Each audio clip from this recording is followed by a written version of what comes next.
سلام بچه ها، امیدوارم حالتون خوب باشه. توی این ویدیو میخوام تمرین 7 فصل 1 فیزیک 12 رو براتون حل کنم. شکل الف مکان دو کفش دوزک آ و بی رو در لحظه تی مساوی با 0 نشون میده. نمودار مکان زمانم تو شکل ب واسمون رسم کرده که داریم هر دوتا رو میبینیم. الف میگه از روی نمودار به طور تقریبی تعیین کنید کفش دوزک ها در چه لحظه و در چه مکانی به یکدیگر میرسند.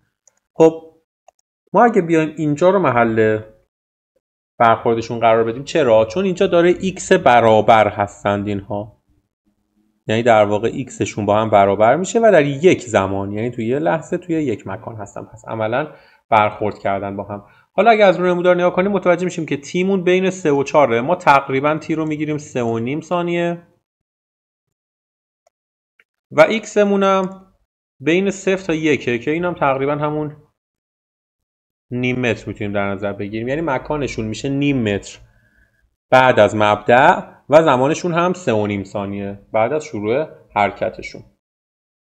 قسمت ب میگه حالا معادله مکان زمان اینا رو بنویس و بعد با استفاده از معادله مکان زمان بیا تعیین کن که تو چه زمان و چه مکانی اینها به هم میرسن. خب مشابه تمرین قبلی که با هم حل کردیم، اینجا باید بیایم اول وی هر دوتا رو تعیین کنیم، چون حرکت با سرعت ثابت هست. اینو از کجا میفهمیم سرعت ثابته؟ از اینکه نمودار مکان زمانمون یک خط راسته، پس حرکت با سرعت ثابته. میام وی رو به دست میاریم، میگیم وی آ میشود دلتا ایکس به دلتا تی توی دو تا نقطه‌ای که خودمون میتونیم در نظر بگیریم. مثلا نقطه 4 رو در نظر میگیرم و 0 رو.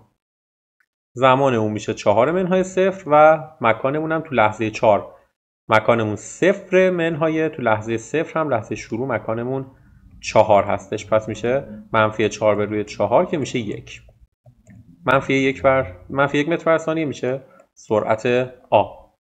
سرعت b رو هم اگه بخوایم به دست بیاریم دوباره به همین روش، اون رو میتونیم توی 3 و 0 بررسی کنیم. بگیم 3 منهای 0 زمانمون تو لحظه 3 مکانمون 0، تو لحظه 0 مکانمون منفی 3. این میشه 1 متر بر ثانیه. حالا اگه بخوایم معادله مکان زمانشون رو بنویسیم، x آ میشود، گفتیم میشه vt به اضافه x0 دیگه. ویمون که منفی 1 میشه منفی 1t، x0ش هم 4، پس میشه منفی t به اضافه 4. اینجا x بیمون میشه باز vt که ویش 1، پس میشه 1 در t خود t. مکان اولیه‌مون هم منفی 3 هستش، پس میشه t منهای 3.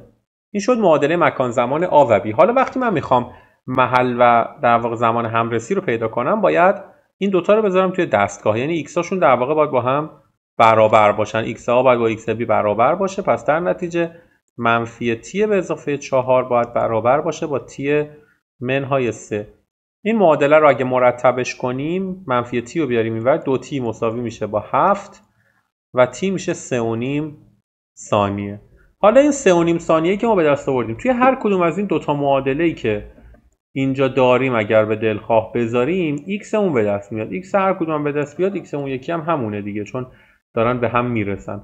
پس من میگم x b برابر است با t منهای 3 بود دیگه، میشه 3.5 منهای 3 میشه نیم متر، که این x b همون x آ هستش، یعنی x آ هم دقیقاً همینه. خب اینم شد جواب تمرین 7. امیدوارم که مفید بوده باشه براتون. مراقب خودتون باشید. خدا نگهدار.